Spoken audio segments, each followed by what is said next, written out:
Welcome back to You Belong in the Room, a podcast from Powership. Powership is about helping women participate more confidently in the conversations and decisions shaping their lives. Today's episode explores wealth, responsibility, power, relationships, and what it actually means to use money intentionally. This conversation is not about financial advice or glamorizing wealth. It's about understanding the emotional and societal realities attached to money. This podcast is for educational and entertainment purposes only. It is not intended as a substitute for financial, legal, or tax advice. Consult a qualified professional for your specific circumstances. And I'm so lucky today to be joined by Sylvie Trottier, who has a lot of insight and experience when it comes to these topics. Sylvie, you are a philanthropist, you're an advocate, focused on climate, community resilience, inequality, and structural change. All big, big topics to grapple and to focus on. You are a key part of the Trottier Family Foundation and founder of Dans Lyon and Joie de Vivre Café. You have spent years thinking about wealth and responsibility, systems and inequality, values alignment, and community and long-term impact. Could we start, I guess, at the beginning of telling us, were you always so comfortable in your position? My skin. Yeah, that's exactly. Yeah, definitely Tell not us. always, as comfortable in my skin. Thanks for having me also, by the way. Lindsay. It's amazing to be here with you. Yeah, it should be a fun conversation, I hope. So have I always been comfortable talking about wealth or using wealth and power to try to create social change? Definitely not. That would be an understatement. So I can explain a little bit about kind of like my background and how this sort of came to be. So in my case, it's my father who ended up being very successful. He co-founded a technology company in Montreal called Matrox. Mm-hmm. The company is actually celebrating 50 years this year, so has been around for a while. But when I was a kid, it was still just like a few years old, so it was still early days-ish for Matrox. So I grew up. So you lived it. It's almost I kind of lived it, but I lived it without necessarily realizing it because it was not very. It was visible to me, but I think you're just in the world that you're in and you don't necessarily notice. But I grew up in the West Island of Montreal, in suburbia, not particularly flashy or different from any of my peers. Mm-hmm. So growing up, I knew that we were like well off. If you had asked me, I would say like, oh, we're like upper middle class. I did not contextualize it or understand it. Money was not something that we talked about at home. Mm-hmm. A taboo subject, I think, as it is in many households and families. Mm-hmm. Other than sometimes like an awkward joke or something that would often, this is very typical of many families. But when we would go out for supper with my grandmother, she would try to pay for supper, then my father would try to pay for supper, then they would throw like $20 bills at each other kind of thing. So it's like, that was just like, oh, we're going to afford to pay for supper. But that was the level that we were at. There was one point when I was in high school, somebody learned like, oh, your dad owns Matrox. It's like, oh, you're rich. And I was like, I remember I feel like the blood draining. I was like, what? Like, no, huh? Like everyone here is rich. We all live in a house and we're all fine. Most people here go on vacation. Like, I was like, what? No. And my brain could not compute. And I was like, just shut it down. That's so fascinating because, like, what does it mean to be rich, right? Yeah. And the way that kids use that word. And yeah. So I think the moment where I sort of had a forced light bulb moment where when I tell this, people like laugh, but this is like the truth. It was I was in CEGEP and my father sat, I think my sister and I down and said like, oh, I'm giving a gift to McGill. I'm going to be giving $10 million. And I was like, holy shit. That means you have $11 million. I I was like, whoa, I should have known that my father was a millionaire, but I didn't. I can't wrap our minds around these numbers and what it means. And there's so Also, many ideas around it. The idea of being a millionaire. The idea of being a millionaire. Right, is exactly. also I was funny. like, yeah, it's right. I was like, a millionaire is like what you see on TV with the crazy with jets or whatever. I was like, what? This is not us. That's not me. Yeah. So it was like one of these surprising moments. And then immediately I was like, people cannot know. I went to McGill. There's a Trottier building there. Somebody at some point when I was at McGill was like, "Are you related to Trottier?" I was like, "No, I'm not related." What? And then like ran away. Wow. Like, I really was sort of like in the closet. Did not want people to. So to in know. your daily life or in your experience growing up, it wasn't like your family was using the wealth in any kind of I mean, it's like my parents had a condo in Florida. But like in Quebec, lots of people go to Fort Lauderdale. Yeah. So it's like not like the most glamorous thing necessarily. So go to Florida. But I didn't feel different necessarily from my peers. Yeah. Yeah. Which I guess is useful. Like there's something very valuable about that. Yeah, for sure. But hard. It was valuable, but then it was just when I started to realizing it, how to navigate that, all these different ideas about money that we have, like what are rich people like. That often was not something that I internalized as being a good thing. So I was like, okay, I have to distance myself from that. And I really kind of put it into a little box and tried not to think about it. Wow. Yeah. So how did that play out? Like there must have been friction points as you're describing in your early 20s. Yeah. So it was more in my 20s. I mean, I think part of the discomfort was like there's lots of ideas and myths and stories that that our society we have about money, like positive stories, negative stories, like all sorts of things, and we all internalize them in different ways. Yeah. So that was a part of it. But I also think that a part of it was like I could feel that I didn't do anything to be born into a family with money, right? It's like pure luck. I could say like I won the lottery of life is a way that sometimes I will put it.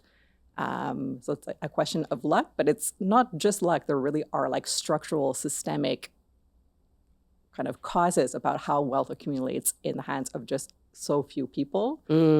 And it's, we also have ideas and norms of like, this is a meritocracy. And if you work hard and the bootstraps thing, but that is not, there's some truth to that, but that is definitely far from the whole story. There's so many broken things about our society. So it's also that weight of like, this is not right.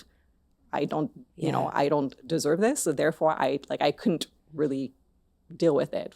Yes. And money makes you, people aspire to have money, but it also aspire to kind of like shut themselves off and cut ourselves off from others. So that discomfort and shame and guilt that I had wasn't just like false stories. It's like, I think there's fundamental reasons about why I felt those feelings of guilt. It's because our system is rigged, like is not fair. Yeah. So at first that was like too big. I was like, okay, I don't know how to deal with that. But it's like over time, you're like, oh, okay, the system is broken. I'm benefiting from that system.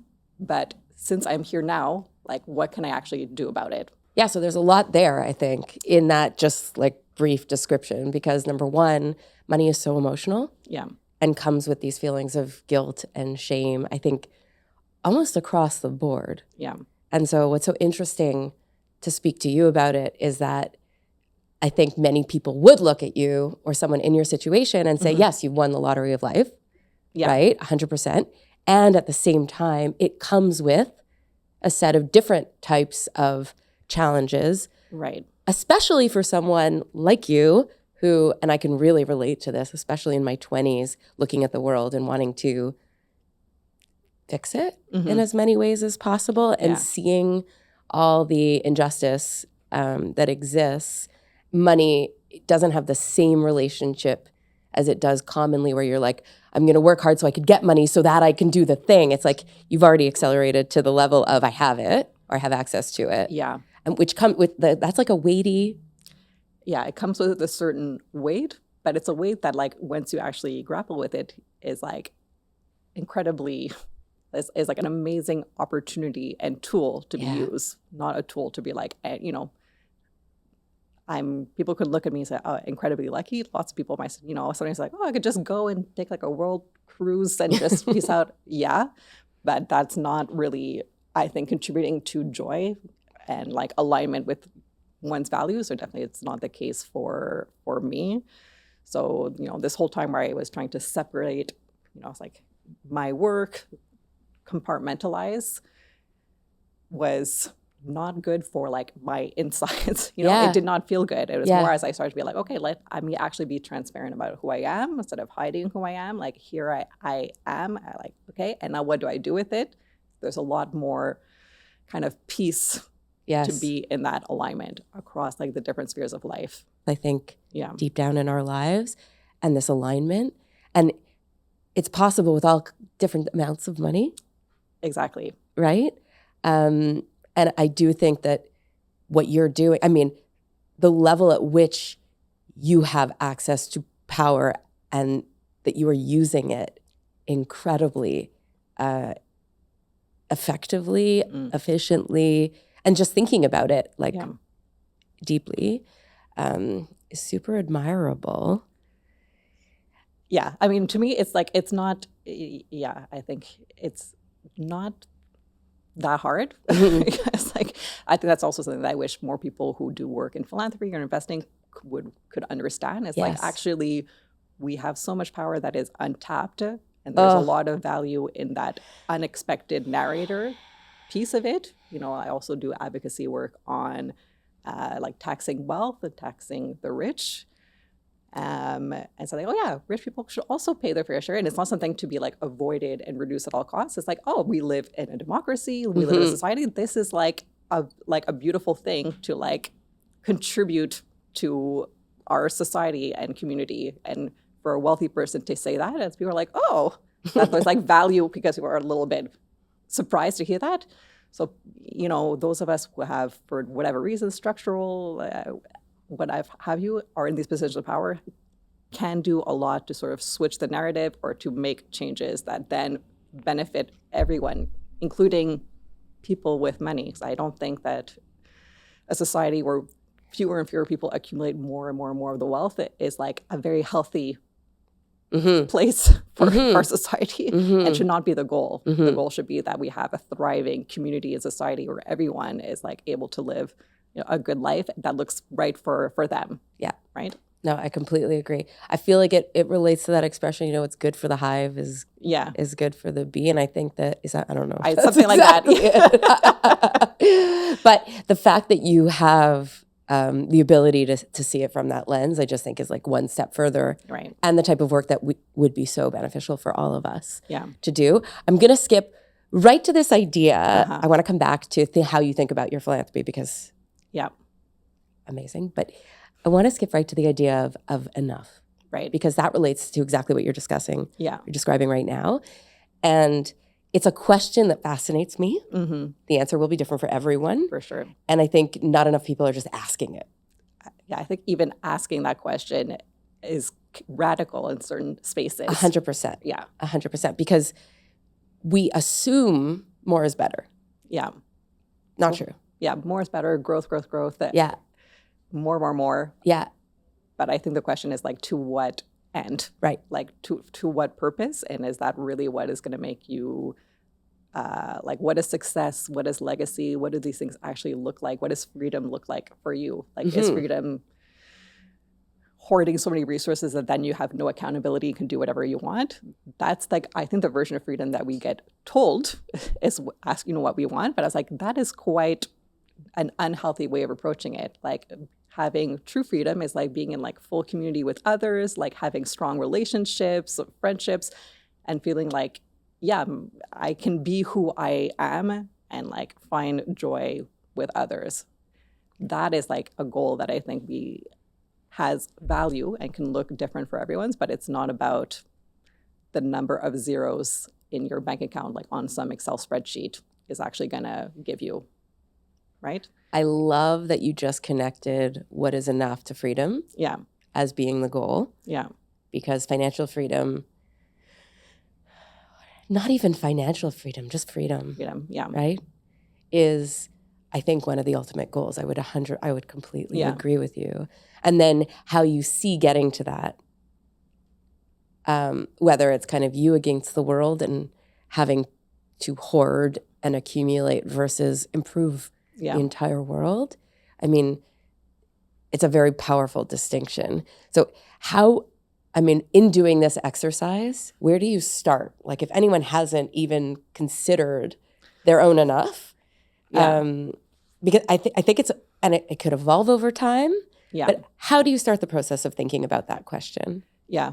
Well, so I'm doing this program now called the Enough Project. So this is like it's like a small cohort of people, but anybody can really do it in your own way. You don't have to do it like the specific program, but it's like what is enough for you. So I like from a very black and white numbers, money perspective. So because people with resources and wealth, the goal generally in a lot of the like family office spaces, investment spaces, is like you should just accumulate more. Like, how do you preserve and grow the capital? Yeah. That dynastic mindset of like it should be multi-generational for your descendants forevermore. Okay, that is a goal, but is that the goal that you actually want? That's usually presented as like the default, and doing anything else than just growing forever is like overly radical and like doesn't make sense. Whereas I'm like, well, maybe you can grow to be like meet a specific objective. Okay, you want to take care of your kids. You're worried about when you're older that you have proper like health support. Okay, that is reasonable, and that answer is different for everyone. And it's like much better to approach it in a non-judgmental way. Yeah. Right. So that figure out for yourself, what are your goals, your objectives, what do you want to do? Okay, figure that out. What is it? Have an actual black and white number for yourself. But then after that, usually if you're a person with wealth, there's extra. Yeah. There's surplus. And you can, there's a lot of this scarcity mindset. And I'm in this group and I'm speaking with other wealthy people. And it's like a current common refrain of like when people had less, people were much more free with their money. And then once they have more, then it's like, oh, but I need more. I need more. And it's like that hoarding and like, this is what's going to keep me safe. This is what is going to keep my children safe. And it's like, no, like maybe to some amount, okay, figure out what that is. But after a certain point, it's very psychological, but there's way more benefit in giving away surplus to like making a world and community, society where everyone is safe. Yeah. Like this is the example that I give when I think about my own children. I could hoard all the wealth that my father has created for my kids and put them in a bubble so that they live in a dome in our future like climate destroyed world, and they'll be fine, okay? But are they going to be thriving and living like their best life? No, that's not the world that I want for them. That's not what success looks like to me. I would much rather put resources and energy towards how can we make sure that our ecosystem is still thriving, our communities are still thriving, and people are healthy, and then they can be in that world. Yeah. That is what actual safety and freedom looks like. But those questions are not things that we often talk about. Really, the default is always you should protect and grow the capital forevermore. And I'm just not, I don't think that is like a healthy narrative. I really love talking to you because, we can talk both about wealth in itself and how it's seen and how it's used. And I also want to go past that to say, okay, so now you've embodied this position that you're in, this opportunity that you have, and you have decided to do tackle important issues that like, they're not even the obvious ones. To me, they go beyond what is obvious, which I love. And could you tell us, like, how did you get there? Right. Yeah. I think that's something that I've learned in like being in the philanthropic space over time and like learning from like amazing leaders who have thinking about these questions deeply about how do you actually create systemic change. So like, a sort of parable that I've heard multiple times is like, oh, if you like come across a river and there's like a baby like drowning in the river, you like jump in and save the baby. And that like makes sense. But then if there's another one, you might maybe drop again. But if there's more and more, maybe at some point be like, let me go up the river and figure out what the heck is happening up there, and I will stop it there, right? Okay. So philanthropy is often like that. We're often focused on the immediate Band-Aid thing of like, people are hungry, people need, and that of course has value and is essential, and we need resources for that. But if what you're funding is, let's say if you fund an organization to their maximum amount, let's say like a food bank would be like a classic example. It's like, great, everyone in that region goes to the food bank. A true success would be like, people in this community don't need a food bank. Yeah. Because they have economic security and they're thriving, right? So it's like, what are those pieces that philanthropy can go at that more systemic route?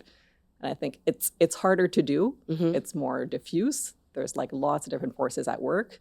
So you have to be as comfortable with a certain amount of, like, if you're funding a food bank, you can say like, this many people got food. I feel clear that my money went towards this. It's great. If you're doing work to like change policy to make people more food secure, you can't be as certain as like that your dollar was the thing that changed that policy. But if we don't do it, then we're never going to get to the underlying structural change.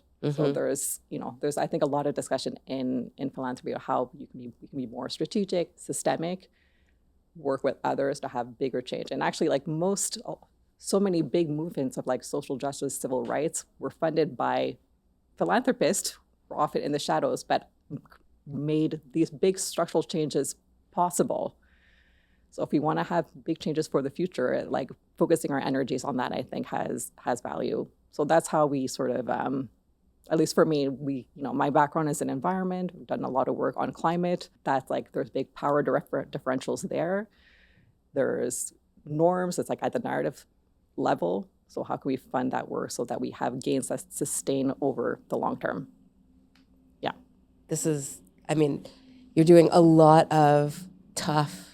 You must have an amazing team because so we have an amazing team of people who like think about this in a very deep way and work with lots of amazing, people, leaders, organizations across the country, across the world to like think about how could we have hit those leverage points as much as possible. Is that something that you and your sister have like pushed for? Is it has it come with you, or is that something you've kind of inherited? Good question. I think that is something that we've discovered along the way. I think working with smart people who are asking those tough questions, that is what I think naturally comes forward.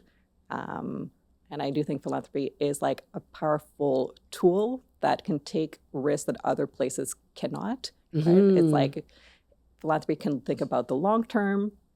We can take, like, if we fund something and it doesn't do exactly what we want, it's going to be fine. Like, it's okay. So you can take those kinds of risks.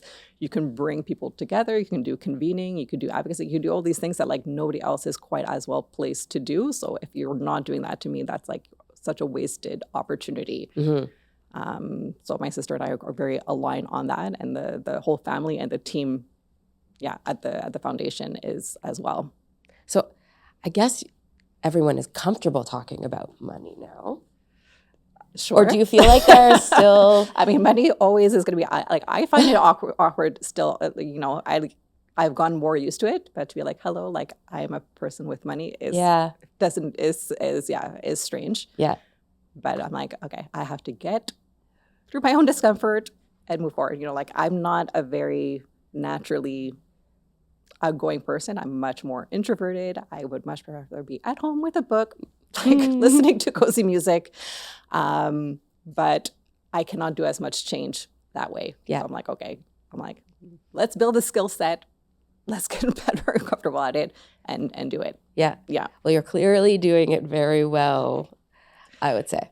So what are the elements of those two underpinning core about how our world works that contribute to inequality and like unfairness today? Well, how can we ameliorate some of those things? But how can we actually build a world that works differently, where we have, economic, system and justice system that works for everyone on the boundaries of like one planet? that's kind of like the general thesis statement. The economy and justice are two topics that interest me Yeah. as well, very much. And you must read a lot, both books, I guess, and books papers and podcasts and podcasts. all sorts of things for sure. Yeah. So maybe the natural next topic would be Don de Leon, because that's your foundation. Yeah. So how have you thought about that? Yeah. Like I was saying, well, the Trottier Family Foundation is like the main vehicle that for the family that my father, created wealth from Matrox. So a lot of that has gone to the foundation. A few years ago, he sold part of Matrox. So there was like a liquidation event, as they say in these circles. So the foundation's asset increased significantly, and that's a big part of why we have this large climate commitment of 150 million by 2030. So that a lot of that comes from that. Wow. But then in addition to that was the decision of seeding two new foundations, one that my sister is the chair of called Euphrazine, and one that I'm the chair of called Don de Leon. So this was an opportunity of like, let's create a new structure with its own governance, with its own mission areas that are complementary to what the primary foundation. And how did you get the names? How did I get the name? Both names have a fun story. Euphrazine. Okay. So my Euphrazine. My mother or our mother did during COVID a big genealogical tree thing.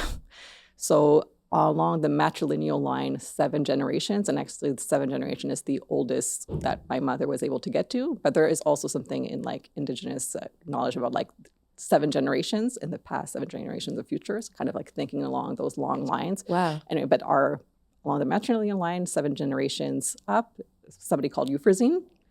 Okay, but Euphrazine is like an unusual, what is this name? It's one of the goddesses of charity. And she's the goddess of joy. Oh. So I was like, Claire, you have to use this name. That's like very on brand for us. Very on brand.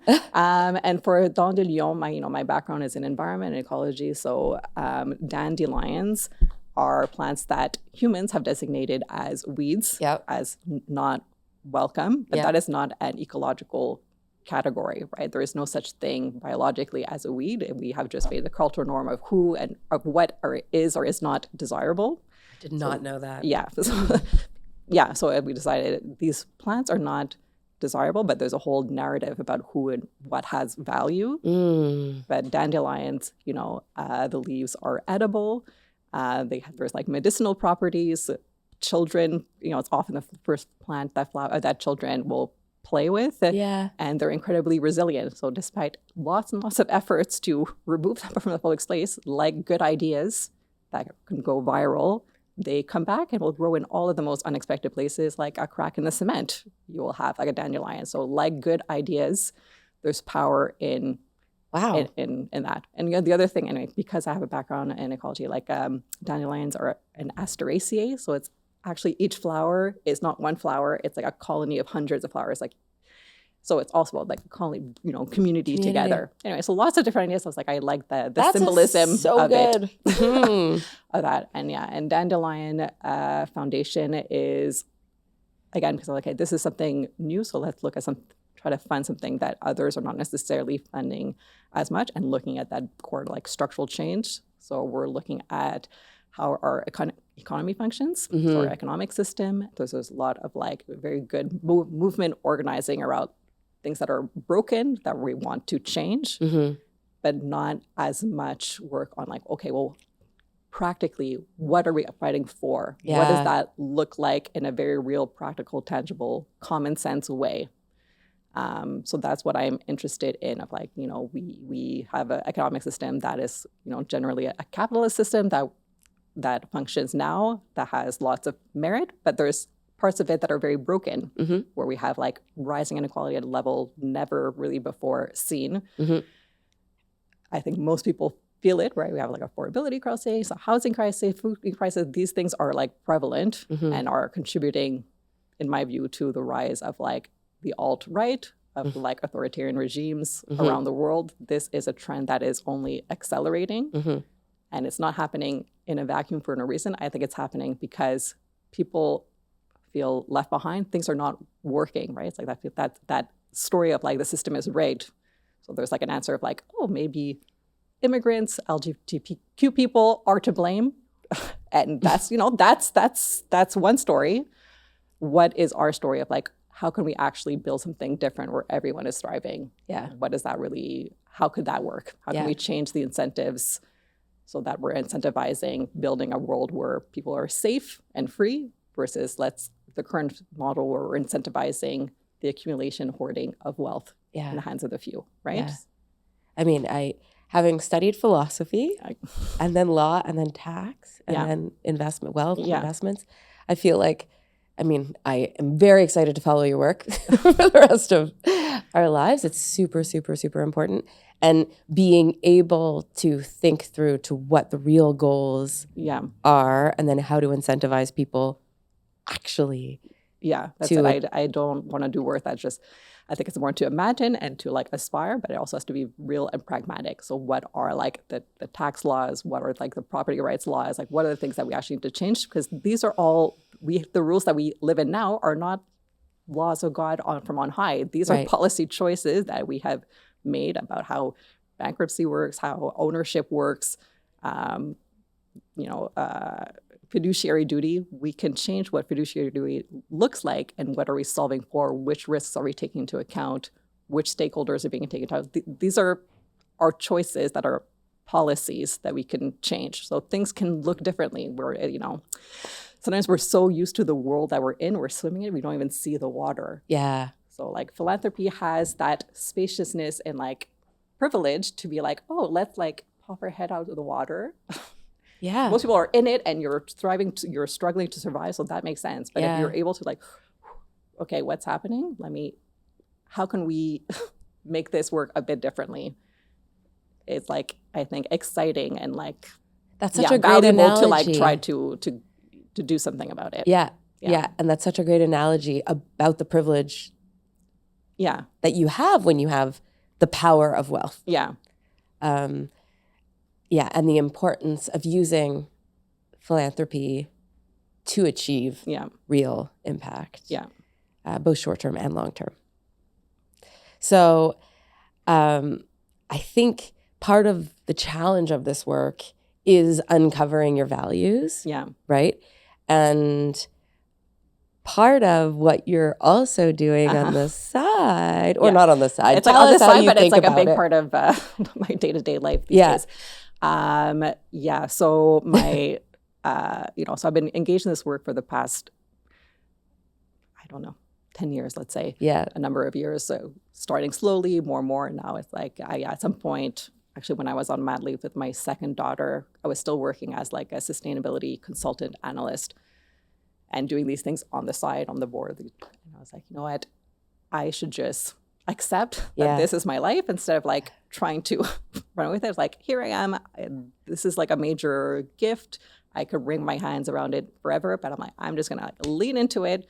So I like left my job and now I do as, like a full-time volunteer. So I left that work to focus on like philanthropy, investing, advocacy, these different things. So I've been doing that for a while. But it's also like life is short. Yeah. It's like we want to do the things that we think we have power and we feel like, so some of those realizations like, yes, this work is important. I want to focus on that, but this is not all there is to life. Like let's also do things that are like bring us joy. So this is like our personal motto, take joy seriously. I love it so much. Yeah. Take hard things seriously, but that cannot be it. You also have to take joy, friendship, community, things that like bring you happiness also seriously. Otherwise you will burn out and you will not be able to do the hard things. Yeah. Right? So that is not selfish. That is like essential to keep going. It's so good. And I think that, and we touched on this before, but joy isn't frivolous. Like joy can come from so many different things. So when you're in pursuit of it, like I think there's moments in my day-to-day, it could be in a work meeting, right? Yeah. Or like I'm walking outside or interacting with my child or any, like joy is everywhere. driver, I guess, like being present. Yeah. Yeah, taking time to breathe. That's Yeah. accessible to all of us. It is essential for all of us. Yes. We're such a world where there's like a grind and so many forces and things are very, very tough. Yeah. But it's like we all need places where we can be truly who we are, have joy in community with others. I think it's a great orientation for finding your values. Yeah.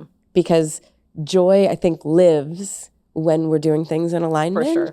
right? Yeah, absolutely. So it helps you gravitate towards the projects or the pursuits that feel worthwhile. Yeah. Because even hard work can exist with joy. For sure. And it's like a good North Star to have. Yes. It's like you're trying to figure out what am I going to spend energy on, which project, with things. It's like, okay, how does this contribute to the world that I want to be a part of? Yes. Like, is that the world that you want to do? Is that going to ultimately bring you and others joy? Like, thinking about that is a good filter to think about things.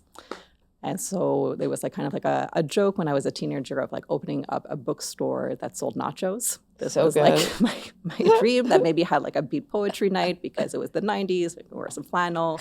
That was sort of like the vibe that we imagined. We were going to New York for Climate Week. We had one night off, and we had seen online this place called Book Club Bar in Manhattan on the Lower East Side. God, they're doing like my dream. We have to go there. So I was like, okay, we had one night. We're going to Book Club Bar, and that night happened to be the day that they did their monthly book club, and it was a book club of a book by this author that my sister loves called Sarah MacLean. And then it happened that she came that night, and it's like a book about Regency London, like 4 female friends who like fight the patriarchy from the inside because they have wealth and power and their husbands do, and they like subvert the system to emancipate women and people with less money and privilege. And this is what the books are about. And it's like they're really great. So it's like, we have to stop talking about it. We're going to do it. It's like on the drive back, we called up like somebody we know who's in real estate. We were looking for a building. Oh my goodness. So that was what ended up being now is Joie de Livre. So a bookstore, cafe, bar, focused on romance, fantasy, sci-fi, horror in French and English. With some nachos. And we serve nachos, we serve cocktails, we have delicious coffee.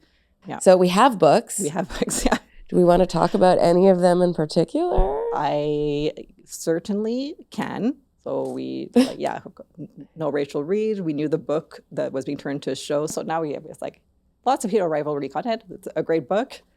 This is my favorite book of hers, Rachel Reed. Yeah. So The Shots You Take. So this is another one. It's like a standalone. It's like so sweet or heartwarming. They're like older protagonists. They're like retired hockey players. And it's like a second chance romance. Wow. And it's set in Nova Scotia, which is where Rachel is from. So it's also, anyway. Yeah. Beautiful, like sweet, kind. So great. I'm so excited.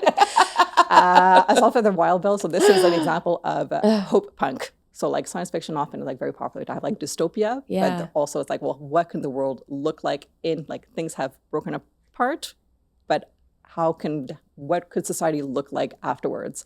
So this is like a very, very sweet, unlikely friendship story between a tea monk and a robot.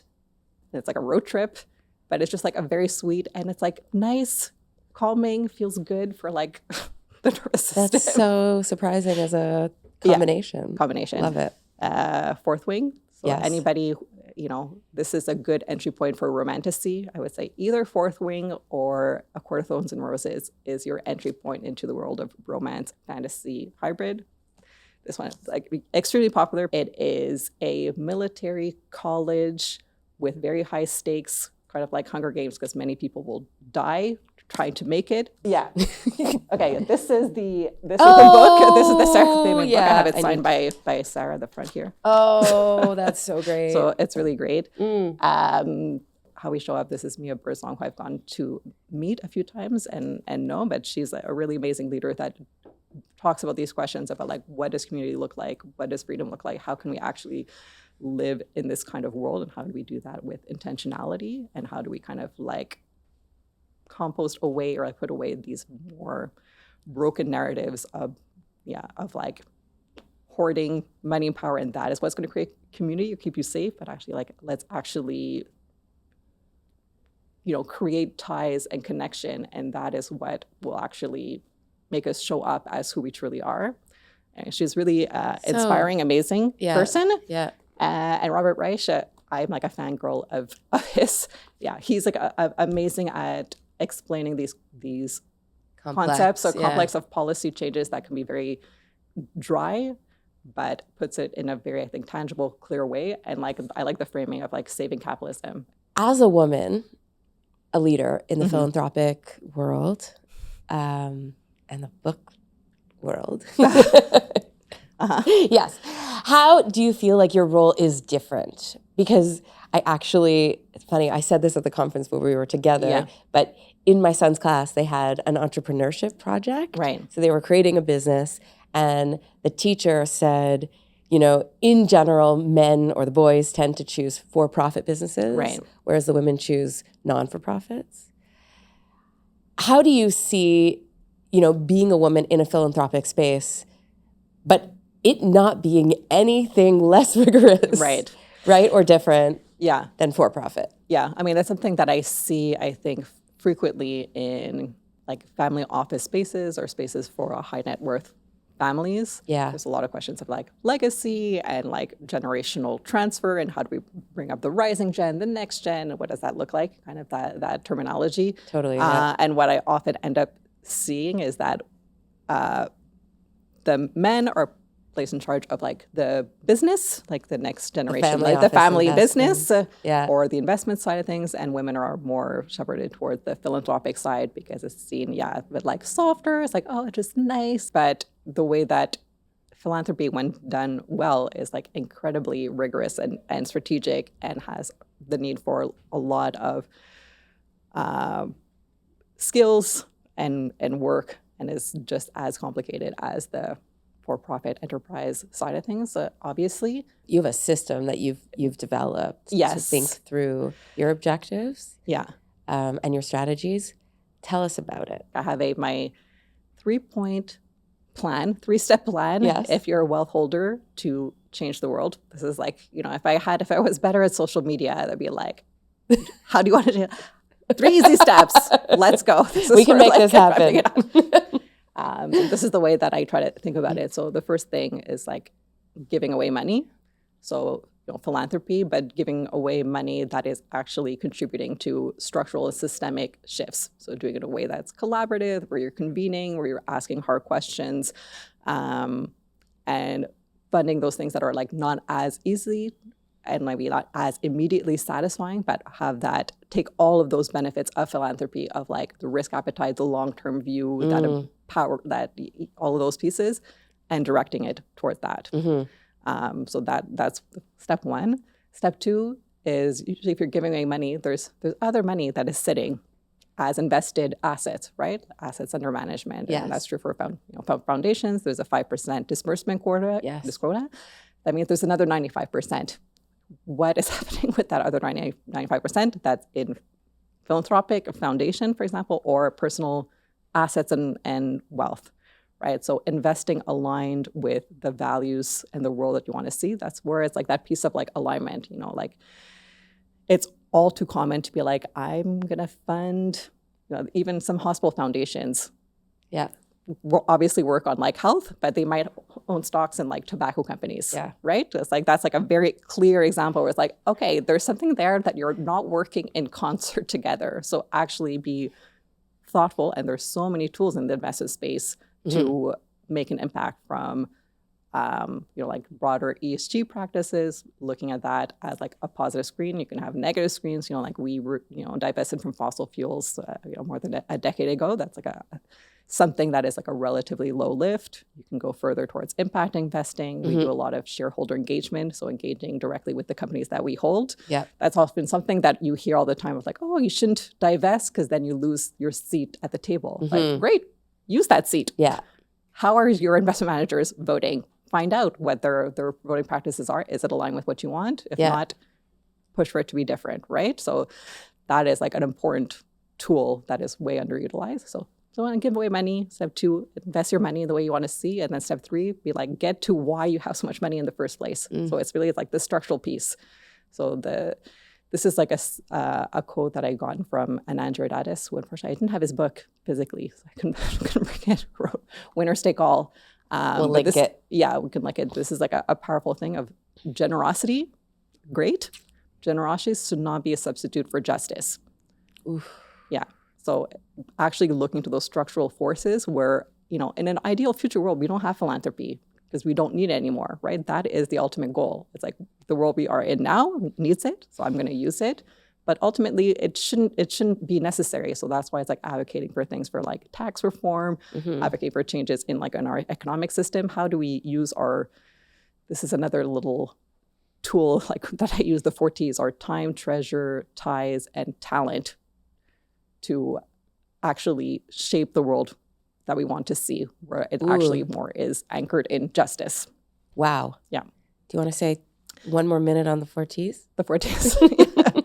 Yeah. I feel like I'm going to like them a lot. Yeah. So, time. Well, treasure, that one is obvious, right? So that would be like financial resources. Yeah. But ties. So people, the 4Ts, everybody has these in different ways, right? Yeah. So I think it's true for anybody to think about like, what is at my disposal that I can use to make the world that I want to see. So people with a lot of treasure, great. That is something you can use, but that's not the only tool. No. It's also your ties. So who are your connections? Where do you work? What is your peer group?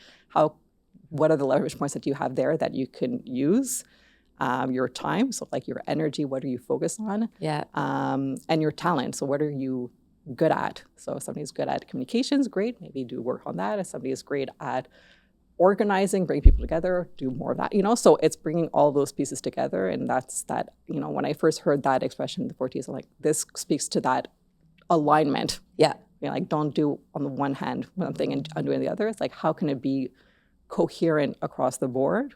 And when you're in that coherence, it's much more satisfying and more effective too. Yeah. Yeah. I have thought about those T's somewhat as concentric circles. Yeah. Like where you layer them on top of each other and like what's in the middle. Yeah. That's really where you're your lane. So figuring out your lane, exactly. I think is valuable. And we all have a lane that makes sense to us, but it's about thinking about, well, what makes sense for me? Where can I move things? And always keeping that, I think that North Star is like, to what end? If the North Star can't just be like, oh, I'm going to get this job or make this money. It's like, okay, but like for why? Like to what purpose? It could be different for everyone, but there should be something there that is like feeding your soul in some way, right? And feeding other people's souls. Because, that's kind of like the core that I think I come back to all the time. When I was thinking about our conversation, last night actually, I was thinking about you as someone who is very brave. And I pictured your response to that as being like, I'm not so brave. Exactly. And I think that what you just said and the way that you think about using all the opportunity each one of us has individually is very powerful, because it takes the pressure out of the bravery in a way. I think I pictured your response being, everyone can be brave.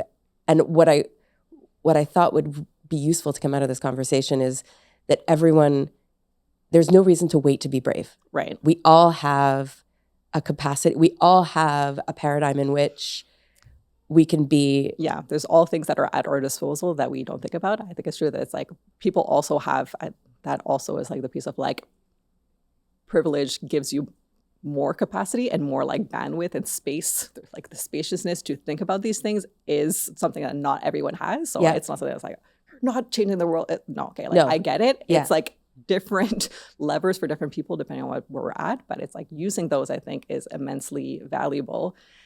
And it can also, like to what you're raising, is that we can be stuck in not knowing where to start. Yes. And it can be that like perfection paralysis thing is very real. Yes. It's like, it's like, no, you just start. Yeah. And then you figure it out as you go and you can course correct. Yes. I stayed stuck in paralysis mode for a long time where it was like overwhelming. I was like, this is too big. I don't know how to handle it. It was like too much pressure. I also was like, if I'm going to do this, it has to be perfect. That like the gold star, the female gold star effect also is like a real thing of like, I gotta do it. It's like, No, just start and keep going. And there's way more value in that, you know? Yeah. The vulnerability, the humility, Yeah. and courage that all together allows us to take these steps is like so powerful. And when you think about, as a mother, the impact of the work that you're doing, and how to raise your children, both within your specific circumstances and in the world that you want to see, like, how do you think about that? Yeah, I like parenthood is hard no matter what. Yes. There's lots of pressure and different things that is for sure. I think for at least for me and my circumstances, you know, I'm like, my kids are going to be fine. You know, they're bright girls. They're like, kind people. But that really is my ultimate goal. Is like, I want them to be kind humans who have a certain amount of resilience. And do things that bring them joy. And hopefully that also goes towards their North Star, you know? So I try to get advice from other parents about like, what did you tell your kids when you start having these conversations about wealth and money? Because it has so many nebulous areas about it, how it can reach into your psyche. I don't think there's any one right way to do it other than I try to come at it with like some transparency, like age-appropriate transparency. But really what it more comes down to is like, I'm trying to live my life aligned with my values. So it's not just like I'm telling these things to my kids. I'm like we're doing it. So I hope that they live it also. You know, so I had sort of like a realization actually when I was doing the Enough project, because we were talking about kids and how to do that, is like I just have to have a certain amount of faith in like the way that I'm parenting them and who they are, that they will develop those skills also. I think one of the tensions, and we haven't actually discussed this specifically before, but I think one of the tensions in thinking about generational wealth is how do you, or what amount is enough that you want to give your kids so that they're comfortable, they're safe, they don't have to worry, let's say, or they have power. And at the same time, how to allow them to find what you have found, which is a lane where you have purpose and you work very hard to achieve something. Because I think there's a real risk when it comes to generational wealth and finding that sweet spot, call it, of continuing to be productive, create and thrive in the world and have this power. Do you have any insight on that? Well, this is like the very practical thing that I'm doing through this like initiative of like, well, what should I leave to my kids? What's the number? What's the number? Like because I'm like trying to specific plan, like what is the number? And then I can let go of that surplus and do other things with it, right? But I don't have like a specific answer yet. Also, that answer I think is like personal to each person, right? So I don't think there's like comparing yourself to others is not necessarily that valuable, but it's actually if you're like, well, what does a good life look for yourself, for your kids? Also having faith in them that they will be able to make their own way. I'm not interested in the dynastic wealth piece where it's like for them to have enough to give to their children. No. We have needs now in the world. So it's like there'll be something enough for them, but it's not going to be what maybe like a wealth advisor would tell me to do. Be like, give it all to them. I'm like, no. It's going to be enough. They'll be fine. But I also want them to make their own way in the world. So it's not necessarily an easy. I think there's a lot of joy in that, which I think you are familiar with. Which is maybe not that common, but the joy in hard work, the joy in achievement, the joy in the motivation that comes with wanting to make something happen or change or exactly. So I mean, like the way I thought is like, this is not my money. I just for whatever reason have ended up where I have this here now. It's not my kids' money either. So I'm okay with you can be like, leave them nothing. You know, it's like it could be to nothing to something, but it's not going to be massive, right? Because I also be like, they'll be fine. They're smart people. Everybody else makes their way in the world. That, and again, it keeps going back to like, that's not what's going to keep them safe. What's going to keep them safe is like for them to be strong, resilient people and to live in a world that like allows them to thrive. So that's where I prefer to put my focus and efforts. From everything I hear, it seems to me that your mindset is a hopeful one. Yeah. You have the ability, or you have chosen to see the world in a positive, I think, optimistic light. Yeah, that's not always easy, but It's definitely not. That's one that has to come back to that is possible. Yes. Yeah. So in terms of thinking about hope, are there specific or certain things that you look to that you are most hopeful about? Well, something that gives me hope, I think that most people are fundamentally quite similar. Most people want to like be safe. They want their kids to be safe. They're like their community. They want to like be okay. Like people have so many shared values. Yes. When you come down to like the core piece of it. Yeah. I think where it's difficult is like we have a lot of stories and forces at work that get in the way of that. So if we can reorient us towards like, well, what is the fundamental values that we're driving for? Most people will be like, yes, I want to live in a world where the planet exists and like my neighbors are okay and I'm okay. Like that fundamentally, most people will be like, yeah. So it's more about how do we get there? But so much that we hear is like, makes us feel like we're so diametrically opposed to each other. And there's like massive gaps between people and such massive polarization. But underneath that, we're actually like way more aligned than we give ourselves credit for. So it's about, well, what can we do to actually get to those things and put that forward? So yes, it's like you have to have faith. It's like, are people fundamentally good? Like, I think so. Yeah. Like there's a real shared humanity. There's like a shared humanity. Yeah. Yeah, that I agree is often not what the world is telling us or showing us. Yeah. For all the reasons that. Exactly. Yeah. So realigning and reminding us of that and working towards a world in which we can celebrate our shared morality, our shared humanity, is so wonderful. And I think, is there anything else? I love talking to you. Is there anything else you feel like we haven't touched on that you would want to share? So many, there's so many things that we could do. So I think it's about like, starting with something, not getting overwhelmed with all of this stuff. That's often my problem is like, I want to say yes to everything and work on everything. Like, let's just start and keep going. And that's the most we can do. Yeah. I think it's very inspirational that you've clearly done work, like a lot of work internally. Yeah.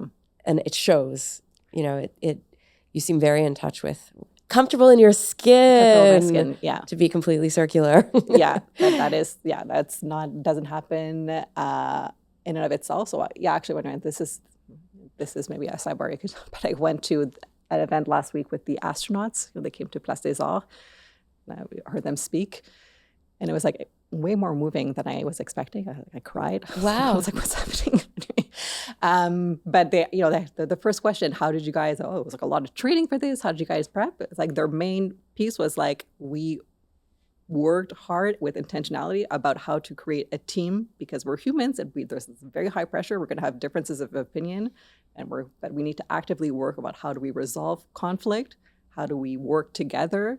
And that is what made them, it's like you see pictures of them, it's like, oh, they seem so in sync. It's like, that didn't just happen. Yeah. They like really worked hard at it. And that I was like, that is such an important lesson for all of us to take in across those spheres of life about how to like be true to like your integrity, how to like be pushed or called out or like be questioned to hear those things with like empathy and curiosity, but then keep still true to yourself and like engage it in a constructive way, right? So that's part of work that I've done. And it was like, yeah, it blew my mind to hear them talking about that. Of like, this is like a core thing about their mission to the moon, right? Like yes, go talk to politicians. Yes. Everyone should do this internal resilience work. Yes. Of not having such a fragile ego and this and that, because that will stop you from actually doing the work of like in their case, like hard science and like difficult things. But the emotional part was like harder and like the first step to be able to do the other piece. Oh my goodness. Yeah. By the way, I think that's the perfect point to conclude on and relates directly to the work that I hope people do with regard to their financial lives. Yeah. Because when I started in this journey, what I wanted was to teach investing and financial literacy. But that's like the stuff here. Yeah. And if you're not doing the stuff here, internally, relationally, you won't be able to get to it's not useful. It's important, but it's like you need them in concert, right? Yeah.